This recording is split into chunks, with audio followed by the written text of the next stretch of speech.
do something bad to us, we are going to do things to you that have never been done before.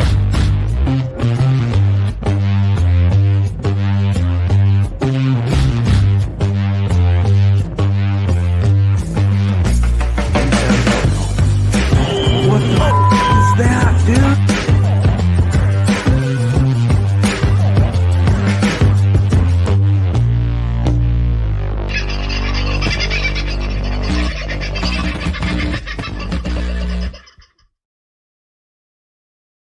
Well,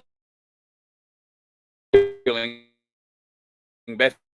We'll do a little bit of a makeup for you. We'll have a guest on for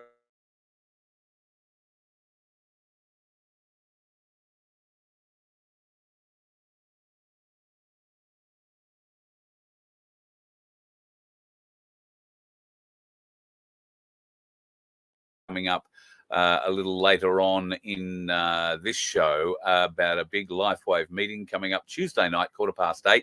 It's a Zoom meeting. But that is for more people who are interested in the business side of things rather than just learning to, just starting to learn about the X39 patches. And as you can see, the link for where you can buy those patches is going to be scrolling across the bottom of the screen there. Just want to thank everybody who's reached out, sent me a text or sent me an email and wished me well wishes to get better. It seems to have worked. I woke up at 2:30 this morning feeling remarkably better. A bit wondering why the cockatoos and the kookaburras up yet, but when I turned the light on and saw it was 2:30, kind of figured that out. Anyway, it made for an early morning, and I'd probably have another early night tonight, try and catch up and get the body back into its normal sleeping hours at least. But thank you to everybody who reached out. I do appreciate it. And to Margie Sedgman, who sent me a text overnight too. Great catch, Margie. Yes, we have used that little bit of information about the Victoria Police Force. They're having a bit of a hard time down there in Victoria at the moment. The police want better pay, more money, and yet they keep beating the shit out of Victorian people. It's hard to justify that, but I guess it depends on who you're justifying it to. Anyway, we'll get into that maybe a little bit later on. First of all, today I want to get into a chat with a man who, well, how many of you would like to be able to say you have an inventor in your family? Well, we have an inventor in our family, and I broadly call it our family because the things and ideas he comes up with, he generally follows through on. I'm talking about the one, the only Tim Dwyer. How are you, my inventress friend? Well, I am exceptionally well, and I'm all the better for your asking. Thank you, kind sir. Mate, and yes, I have kissed the Blarney Stone, so there you go. you and I have permanent imprints on it, I think. Hey, before we get on to other things, tell me, how's life going with the H2 systems? Now, for those that are unaware, Tim has developed a hydrogen system that works in conjunction with your current fuel system, be that petrol, diesel, or in my case, LPG. It is a staggering system, does amazing things for mileage. And I know many people through the Voice of Freedom have taken the opportunity to put one on their vehicle and are finding great savings. So last time we spoke about it, there were a few developments on the horizon. What's going on in the world? Well, it is pretty interesting in the world of H2. We redeveloped a very small set of electronics for small generators, little Kubota 3-cylinder and 4-cylinder generators, and they only need a 15th of hydrogen to make a difference to them. Right. And independent testing has showed us that we're saving between 30 and 40% on those little jiggers. And so that's very exciting. We're also now, last week, we were in discussions with some people in Victoria to look at now putting it on a ship. And wow. The ships use a lot of fuel, so we'll have to expand the size of the thing. But so, yeah, things are pretty exciting down here in H2 land. And, of course, the people with their four-wheel drives and towing caravans and the tradies running around, dragging trailers around. Yep, even though the price of fuel has come down a little bit, It has many other savings as well as the savings on fuel. Your engines My word. last longer, all that sort of stuff. And don't forget, the Australian government's bringing out this lunatic law about efficiency on engines to try and get all the old petrols and diesels off the road. Well, we feel that by reducing your emissions by a good 60% on your existing vehicle would save you from those tyrants and that communistic method of government. So in that respect, Yeah. so yeah, H2 is going really, really well, Carl. Thank you. I'm excited to hear that a ship could be involved. Now, I'm thinking would have a for use bunker oil though, diesel, to get around. This isn't an issue for your H2 system. It's just the way you tune it. Yeah. And so we have to produce a lot more hydrogen, and that's not a problem. We just multiply the systems. And combustion chamber is a combustion chamber, and bunker fuel is not efficient fuel, but the hydrogen certainly does make it efficient fuel. So yeah, we're excited. I can't begin to think of the savings that you would get on a trip, Brisbane, Singapore. It's substantial. It would be staggering. Yes. Yeah. The numbers they were talking, I was sitting, my eyes almost watered, but anyway. So yeah, it's good. Yeah, huge numbers. I mean, you're talking about hundreds of thousands of bunker fuel that these guys use per trip thing. And if you save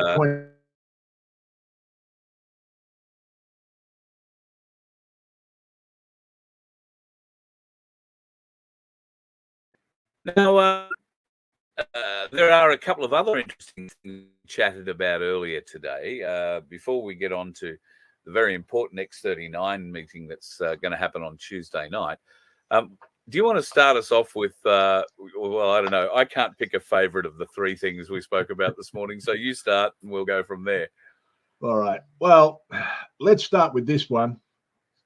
We all know in our knower, right, in our conscience, we know that the legal fraternity is not correct. We don't know why it's not correct. We just know it's not correct. And we know, or we should know, that there is a huge difference between that which is legal and that which is lawful. Yes. Right? But I found the definition of the word legal. So you got to understand the legal fraternity, the barristers, the judges, all that sort of stuff. The parliaments pass laws that are legal. The police enforce.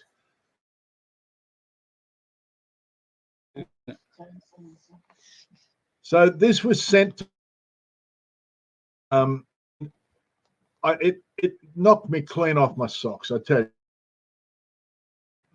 you, the definition of the word legal. It can be found.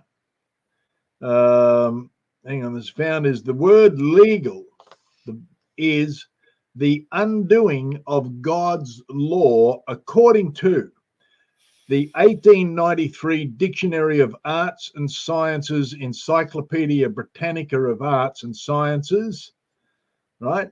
And so it was published in 1893 that the definition of the word legal is the undoing of God's laws. Wow.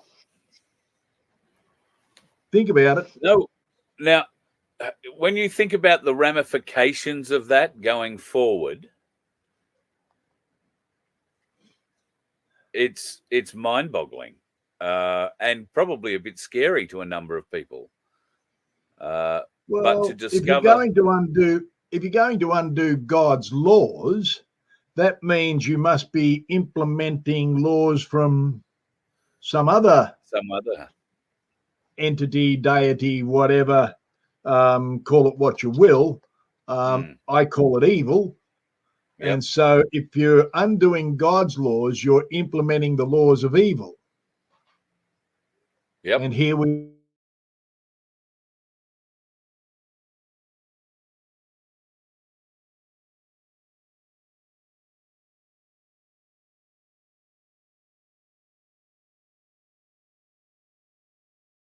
Isn't it interesting that I can't find an Encyclopedia Britannica, and I've been asking all over the place, pre-1953, but they were out there. Yeah. But I know that prior, having seen some Moorish stills, prior to 1953, Antarctica was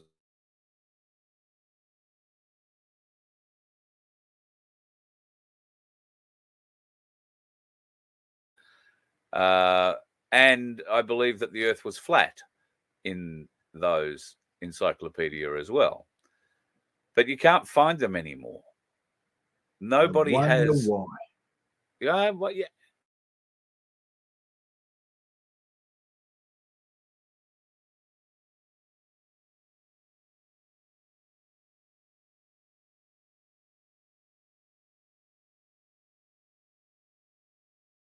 There are those nefarious people out there who would be king, I suppose, and want to rule the world.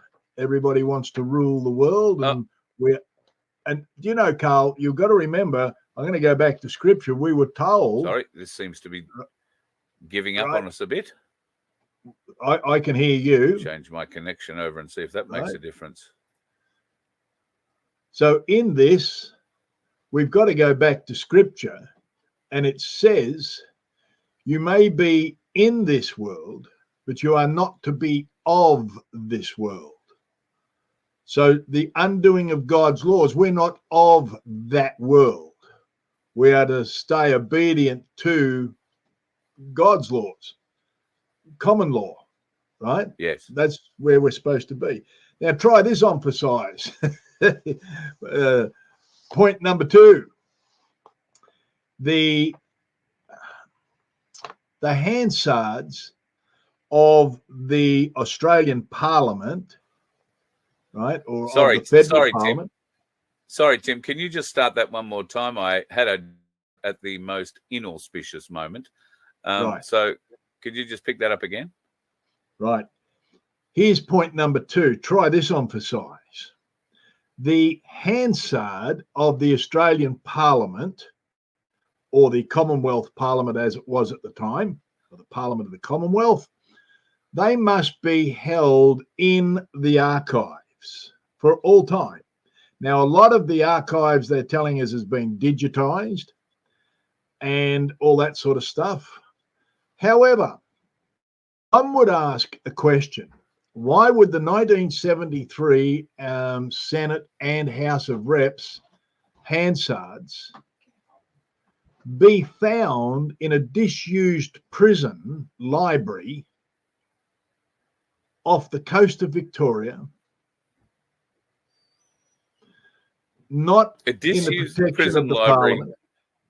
Right. Now, this was in 1970. Yeah. Mate, in 1973 is when Whitlam, the traitorous mongrel, right, when he took the Commonwealth out of every aspect of governance in this country. Yeah. And the Hansards are now in safekeeping. Thank you to some very, very good men who were quick to move, because the library was about to be emptied out and destroyed and burnt. Right. Right. So that's point number 2. So that's just worth a thought, but it's okay. We've got them. They're in safe hands. I don't have them. Other people have them. Right. Now, the next thing is, try this for another bombshell. The Australia Act. Well, I was talking to a gentleman in Victoria the other day who I was introduced to by a friend of mine who was the guy who put me on the quest of the Constitution 36, 37 years ago, right? He introduced me to this other friend of his, and this friend of his and a couple of his mates were onto the Australia Act right from the get-go. And these men are highly intelligent, very, very, what would I say, astute. They were both astute biblically and astute legally. And they found that in the Queensland Constitution and the Western Australian Constitution, for those two states particularly, to come over to the Australia Act. So they had to have a referendum in each of those states to allow the state to become a part of the Australia Act. Those referendums were never held. Now, when they approached the Western Australian premiers and the Attorney General, they got short shifted out of town. When they spoke to Joh Bjelke-Petersen, who was a monarchist, Joh was beside himself. His advisors, and here we go again, the advisors had told him everything was okay. They showed him in the document where it wasn't. He was beside himself, and he wanted to have the referendum, but he was stopped from doing it by the Attorney General and a couple of other people, because all the arrangements have been made for the Queen to come to Australia. Yeah. And you can't stop that. Rah, rah, rah, rah, rah. Anyhow, so that happened. So they thought, right, we're off to the UK. And they were in the UK, in the gallery, in the Parliament, when Margaret Thatcher produced the Australia Act to the UK Parliament for it to become an act of the UK Parliament. And she read out the fact that the Australia Act had been agreed upon by all the peoples of Australia, including the required referendums. And he stood up and said, that's a lie. And you're not allowed to speak from the gallery. But he was him and his mates were the only one in the gallery apart from the police. And she read it again. And they called it a lie the second time. She read it again. And he stood up and he said, the cock has now crowed 3 times in the Parliament of the United Kingdom. 3 times you have lied. Now, the interesting thing about that, she passed that act on a Sunday. Huh. You can't pass acts of Parliament on a Sunday. So we are now pulling all this together just in our spare time, having a little bit of fun out there. You know how it is. Just for entertainment purposes. I completely understand. Absolutely. So, yeah, so we've had a busy week. My word. Bloody hell. Yeah. So, and you know, Carl, what's good about this is I get to tell these stories and pass this knowledge along, but it belongs to so many other people. The work that other people have done, they're working like Trojans and not getting the recognition at this stage they absolutely deserve. And it's all right for me to stand up here and go yak, yak, yak, but this work is not my work. Got a sneaking suspicion. I am the beneficiary.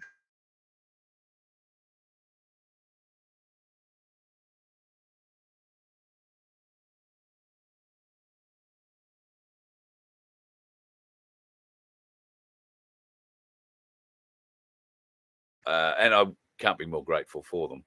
But I understand what you're saying. And to those folks that are working behind the scenes on all of this, then their day will come. They will be remembered. They will be known. And if they wish to be, some may not.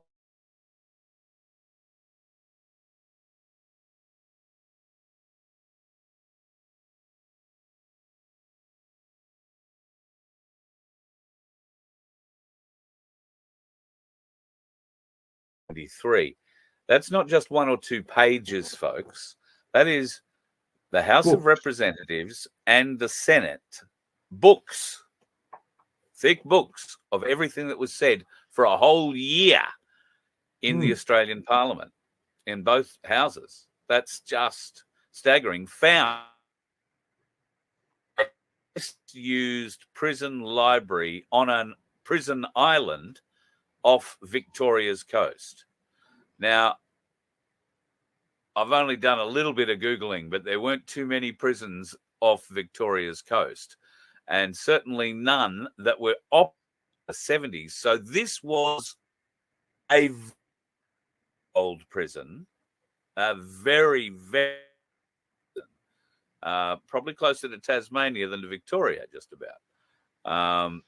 But I'm surprised, and it's just like a treasure. It's like a pirate treasure story, isn't it? Oh, absolutely. Yeah, it is. And, just speaking about Hansards, the Hansard for the UK Parliament on the day the Australia Act was passed into law on the Sunday cannot be found. It has been expunged. Right. Nothing to see here, people. Nothing to see. Move Move on. Yep. Yeah. Yep.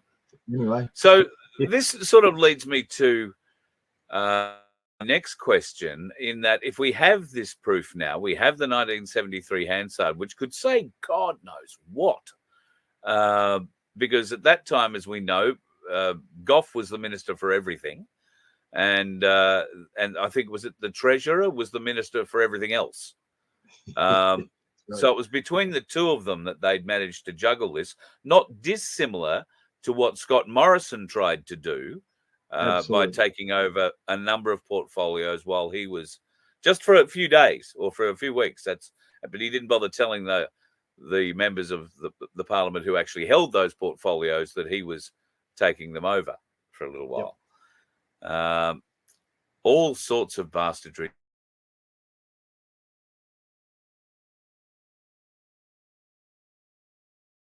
Documents located on a prison island that hadn't been used in 100 years off the coast of Victoria. Well, it was just a couple of mates sitting around, and they had one, apparently, from what I understand, they hadn't seen each other for a while. They were having a catch up, and the guy that was the caretaker on that property said, "Oh, there's an old library in the place full of old books. You might even be interested in some of those." Wow. And so they went and had a look.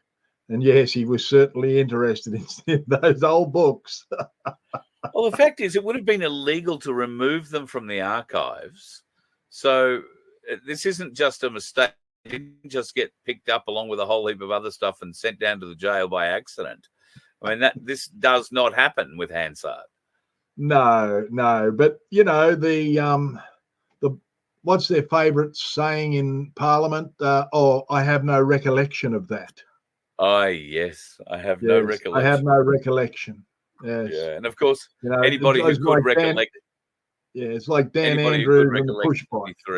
Oh, yeah. Oh, just off the topic for 1 second with Dan Andrews. How about his bronze statue that they're looking to put up somewhere in Melbourne? Oh, yeah. Well, what I don't understand about that is, why would you make a bronze statue of a dog turd? I heard they were going to have one of those French, barrier toilets around it, so you could just pull up and shit on it yourself. You didn't have to wait for the pigeons. Yeah, I like that.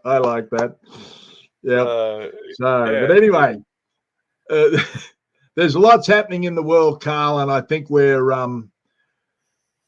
they're moving fast, but I think we're moving a little faster. And the more we know, the more they know we know, and the faster they've got to go to get their crap done, which unravels them at 100 mile an hour. So there we go.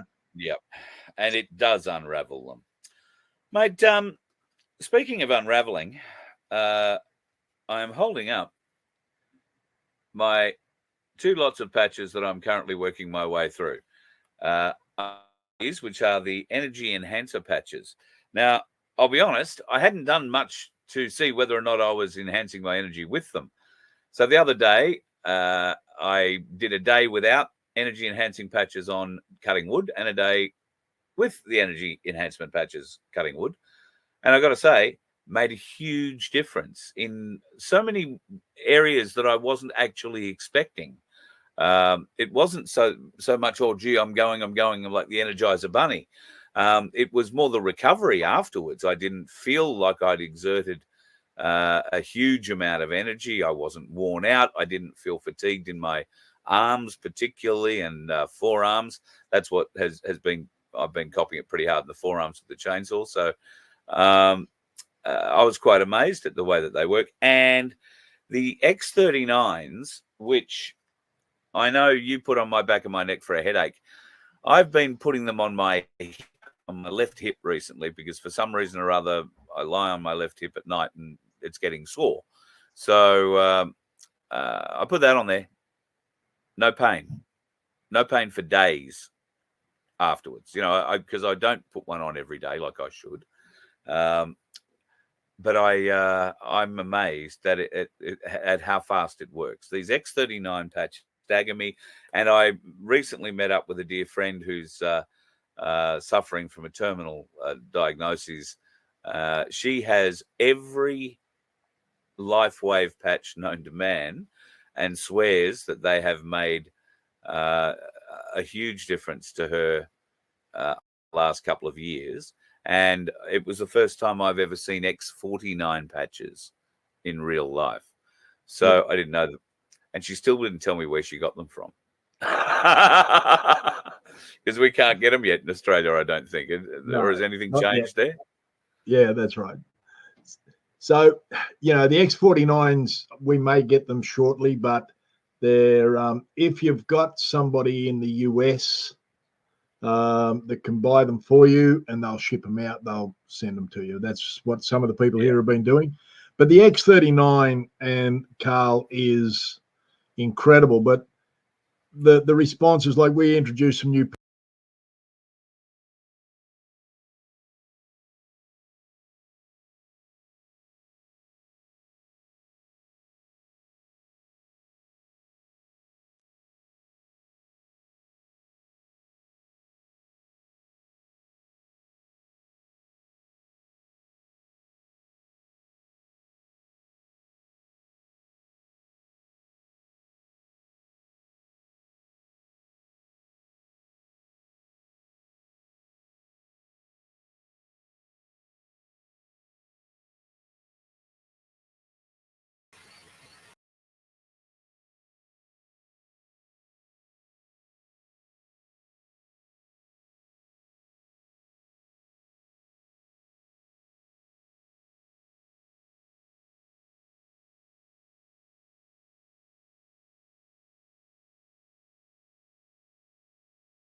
Well, just that's good. Now the chat's sort of returned as well. Good morning to everybody who said good morning when we started the show. That was an interview that I recorded with Tim 2 days ago. I've just had no opportunity to really play it in the last couple of days, so I was desperate to try and get this out early. So good morning to everybody who's in the chat.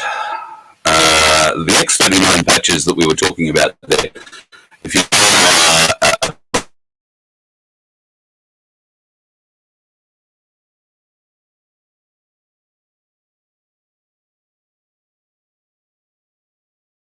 your email open, you'll probably get an email from me today about that with a link to how you can get involved with that.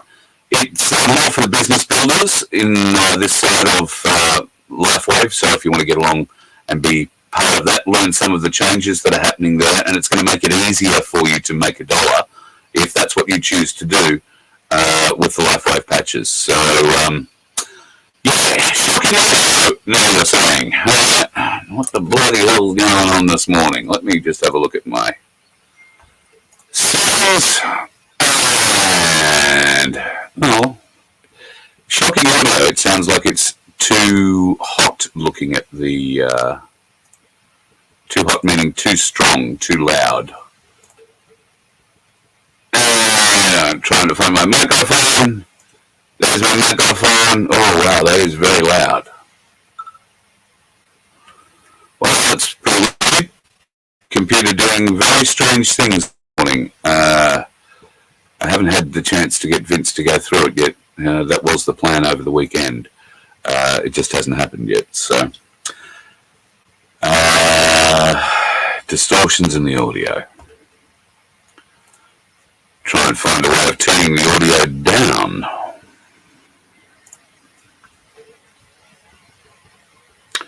Give me a second, we'll get there.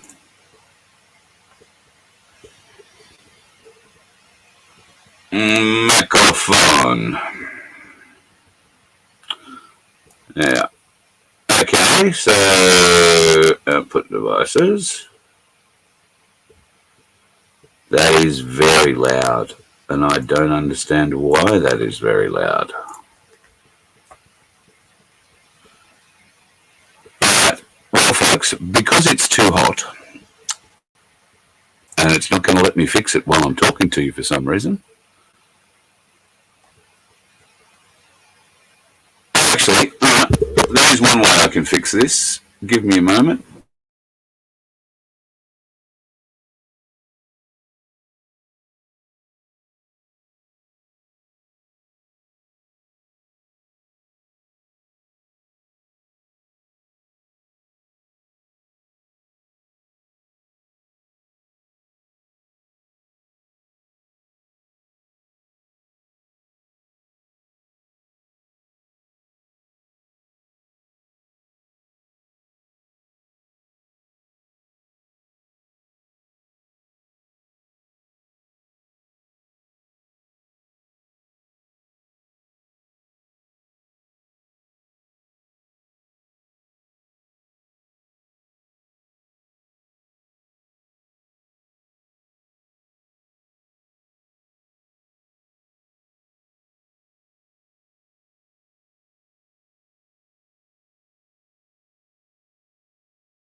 I'm trying to unmute. Oh, there we go. Now we've managed to unmute it. Does that work? I've got so many screens and things popping up around here. Thank you, Sandy. A lot of people see my mouth moving with nothing coming out of it. They usually say that's when I'm speaking shit, which could be the truth. There we go. We have news. Very good. All right. My apologies for all of that. Don't know why that microphone has given me such grief, but at any rate, it is giving me grief. So apologies for that. We're back on the laptop microphone. We'll see how that goes. Some very interesting news there from Tim regarding particularly where they found the 1973 Hansards. Wow, going to dig deeper into that and find out a bit more. And we're also going to be digging into a few other bits and pieces of what Tim imparted in that little chat. As I say, I did record that a couple of days ago with one of the aims to let you know that if you want to learn about the LifeWave product, they're making some changes, and it will be easier for you to make $1 out of it if that's what you choose to do. Now, not everybody does that, and that's fine. It's not a demand. It's not something you have to do. If the LifeWave patches work for you and that's all you want them to do, then just buy them and use them. That's great. But for those that do want to build a business around it, there is a way that you can make not an insignificant income out of it. And all it is showing people the product. People in pain are very easy to show this product to. I don't seek them out, but if I come across someone who is in pain, I always have a patch on me that I can give them, or that's the plan anyway. I haven't always had a patch, but if I don't have one, then I'll give you one when I get my next lot, sort of thing. So it's important, I find, that people have to try these things out. So, all right. Oh, okay. Sounds terrible, but okay now. Thank you, Aussie Sue. I hope things are going okay with Dale too, Sue. Don't know what's going on there, but I hope things are picking up for him.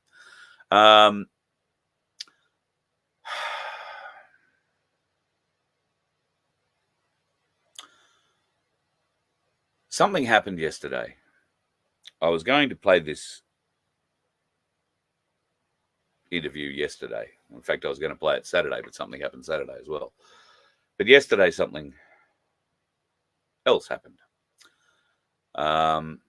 If you watched my live from yesterday where we bogged the car down a hill, missed a fence by a 15th of a bee's dick, that was a bit of fun. But the reason that I was out driving around the property in places I probably shouldn't have been was because I was looking for 2 dogs. We found them. Thankfully, one of them is still alive. We took him to a vet, and I'll be going to pick him up this morning. Unfortunately, we lost one of the other dogs.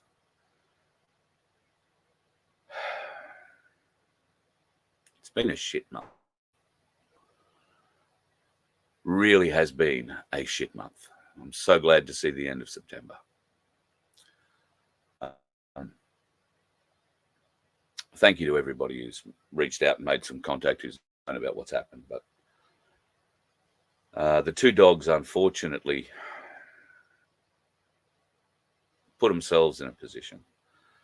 Climbed into the back of a vehicle. The vehicle's door was closed. Nobody knew that the dogs were in there. They spent about 3 hours in the vehicle. When we found them, one of them had already passed, and the other one was very close to. So I got him out, managed to get him cooled down. We took him to the vet. He did seem to pick up a little bit while we were at the vet's, but then he went down again after that and wound up staying the night. I have received a text this morning saying that he can come home this morning. So it was a bit touch and go last night, but I'll go in and get him shortly. So, yeah, that's why the weekend was a bit higgledy-piggledy, and last night was meant to be what you're seeing this morning. But by the time we got home from the vet, I had no energy left. So yeah, just a really shit day today. Probably not as shit as John felt on Saturday. The huge protest in Sydney. I got a lot to say about that, but we're not going to talk about it now. We'll talk about that tonight.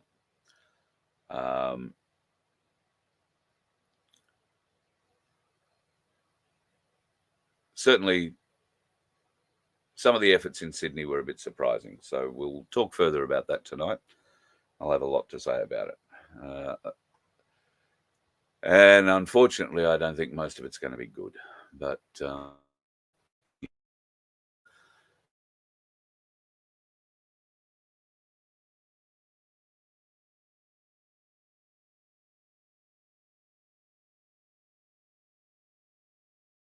right, so I hope you saw that. I hope everybody woke up over the weekend, saw what I saw, is what I said, before it blacked out at this end. It may not have at yours, but fingers crossed that we'll be able to talk through that further tonight. Because it's got to be a bit of a blow, I would have thought, for John, and probably a bit of a blow for the movement.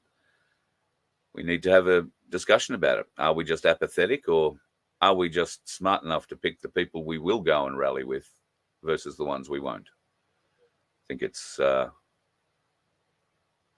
maybe a bit of both. Hexican, how the hell do you say that? Huskian? No, not Mexican, but Hexian? Oh, God. It's too early in the morning to make me say those things, but good morning to you. Sandy, yes, it is heartbreaking when we lose a pet. This one, look, it's just been a shit week. Shit few days. Shit month. Get rid of September. Bring on Red October. Because I do believe Red October is going to be bloody, I think will be the way to describe it. Maybe not in the true bloody sense, but I think politically it's going to be very messy in America. I think it's going to be very messy in the Middle East, very messy in Europe. In fact, it's messy everywhere at the moment. Have you noticed? There's probably half a reason for that. What are you going to do if you get this insane woman, Kamala Harris, running the country, as the Americans at the moment seem to think she will? I don't believe that will be the case. I still have significant doubts that we will get to a US election. Why? Well, there is a bloke who's been locked up in New York at the moment. His name is Sean P. Diddy Combs. Now, P. Diddy has held a lot of parties. A lot of parties. It turns out he was running a very similar blackmail operation, by the sounds of it, to one Jeffrey Epstein. In fact, he and Epstein were friends. So we know the kind of things that Epstein got up to, or at least we believe we do. And now we are hearing stories of what happened at these Diddy parties, particularly the White Party that was held every year, I think in July. Biggest names in Hollywood, biggest names in the world were at those parties. And so was one little black lady who just happens to be running for president this year. Yes, Kamala Harris features in a number of videos that Diddy recorded during his time as a blackmailer. What do those videos show? Well, they show enough horrid shit to prove to the world that Kamala Harris is just about as evil, if not more so, than Hillary Clinton, capable of doing a lot more evil stuff. And it's all on film. And it's going to be released.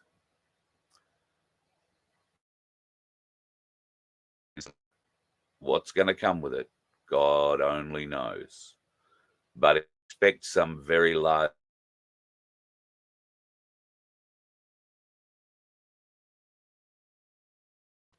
I seriously doubt we are going to get to a US election on November the 5th.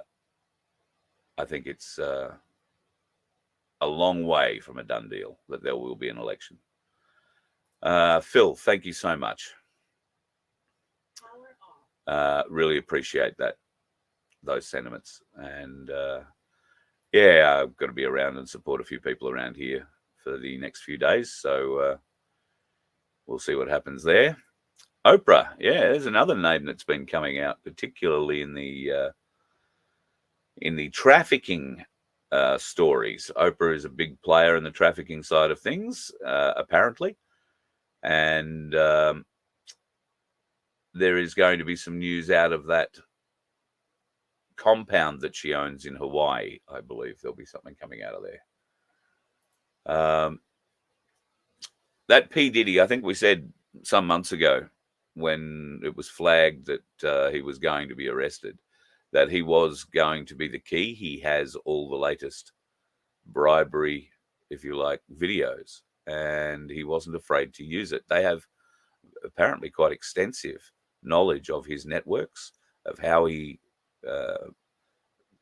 filmed all this filth and got it all going. And of course, now I believe there are now over 30 more women and children who have filed suit against P. Diddy and for things that he did to them at parties or had others do to them at parties. Kids, they were minors at the time. So, yeah, no flash. Clayton, mate, you didn't miss out too much, buddy. Don't worry. We had a bit of a chat with Tim at the beginning. Well worthwhile going back and having a look at some of the news there. Is quite staggering. What did you think about that news of the Hansard being found in an old, unused Victorian prison library on an island off the coast of Victoria? Now, there aren't too many islands off the coast of Victoria, and certainly not many of them were used as prisons. I can tell you that French Island was probably the island I think Tim was referring to. That prison had opened in the 1800s and only closed in 1975, making it an ideal place to stick a whole heap of Hansard documents that you never want found. Don't you think? I mean, seriously, it's a real treasure hunting thing. I'm blown away and I want to hear more about it. I want to hear more about how they found where it was. Has this old jail library just been open to the elements for the last 50 years? Have people been able to get in there? Why weren't they ransacked? Why, there's a lot of questions I'd be interested to find out more about. First arrest will shock the world. Well, we did think, yes, you're 100% right, Susan. We did hear that the first arrest will shock the world, and we were putting it down to Donald Trump or somebody else of that ilk. Well, I guess Kamala Harris is somebody of that ilk. But if she were to be arrested on the back of the P. Diddy charges, and the information that they have found through P. Diddy and his computers, yeah, I'd say that probably qualifies. I think that's probably right. Hello, Jody. Nice to see you. I hope things are nice up your end of the world. Did you get wet over the weekend? We got wet here. We got wet here. I lost a gazebo in the wind, and a few other bits and pieces. Didn't go flying too far, thankfully. So that's a good start. All right, I'm going to let you go and get your breakfast, folks. I'm sorry for the interview with Tim, but the LifeWave interview that, or the LifeWave meeting that we were talking about, is important if you are a LifeWave member already, and maybe you've bought through me or somebody else, and you've become part of the team. If you can use an extra $100, $200, $300, $500 a week, LifeWave are making it easier now for people in the system to make $1 out of it. So if you're interested in that, then the Zoom meeting will take place at 8:15 tomorrow night, Tuesday night. And send me an email, carl@vofhq.com, if you'd like to be included in that. If you are not already in my LifeWave list, I will send out an email today with that link to everybody. And I think Corinne pretty much has most of my list anyway, so you'll probably get it twice from me and from her. So I hope you have a wonderful day, folks. I'm going to shoot off now and go and pick up our boy who survived yesterday, and I'll go and see how he is. And she'll love around today. I'll introduce you to him. I don't think you've met Harvey yet, so I'll introduce you to Harvey a little later on today. And tonight, we shall have a very interesting discussion about the things that happened in Sydney over the weekend. All I'm going to say is a bloody embarrassment to our movement. A huge bloody embarrassment to our movement. And it was exposed for all to see. But we'll talk about that again tonight. Have yourself a good day, folks. Be safe on the roads. The dickheads are out there, and in the next short while, I will be one of them. You let one ant stand up to us, then they all might stand up. Those puny little ants outnumber us 100 to 1. And if they ever figure that out, there goes our way of life. It's not about food. It's about keeping those ants in line. That's why we're going back. Does anybody else want to stay? Let's rock!